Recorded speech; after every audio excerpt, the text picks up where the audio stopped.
ঘটনা আপনারা শুনছেন কিনা, খালিদ বিন ওলীদ রাদিয়াল্লাহু তাআলা ইসলামের শ্রেষ্ঠ সৈনিক ছিলেন। তিনি এমন একজন বিশেষ ব্যক্তিত্ব ছিলেন, তাকে আল্লাহ রাসূল সাল্লাল্লাহু আলাইহি সাল্লাম উপাধি দিয়েছিলেন খালেদ সাইফুল্লাহ।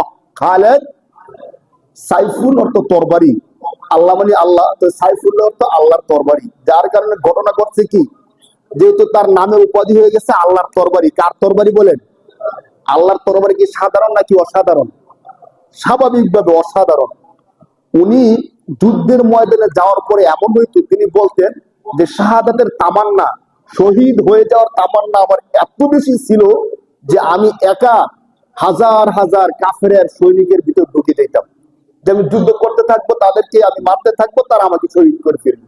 কিন্তু কোন যুদ্ধে, আপনারা ইতিহাসটা দেখবেন, কোন যুদ্ধে খালিদ বিন ওলীদ রাদিয়াল্লাহু তাআলা কে পরাজিত করতে পারেনি।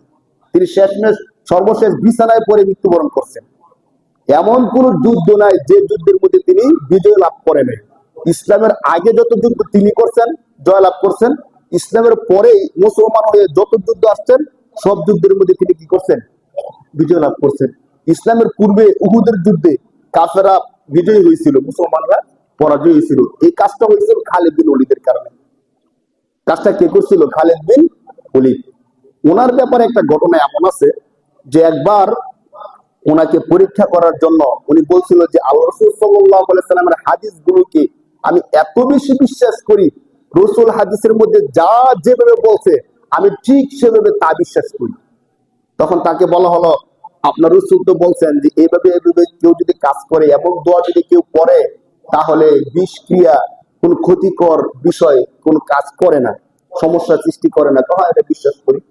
তখন তাকে বিষ এনে দেওয়া হয়েছে খাওয়ার জন্য। আপনি যদি বিশ্বাস করেন এই বিষটা খান, দেখে আপনার শরীরে কাজ করে কিনা। তখন তিনি ওই বিষটা পান করার শুরুতে বিসমিল্লাহিল্লাযী লা ইয়াদুররু মা ইসমিহি শাইউন ফিল আরদি ওয়ালা ফিস সামাই ওয়া হুয়াস সামিউল আলিম, এই দোয়াটা পরে বিষটা পান করছেন। বিষ ক্রিয়া তার শরীরে কোনো কাজ করতে পারেনি। সুবহানাল্লাহ।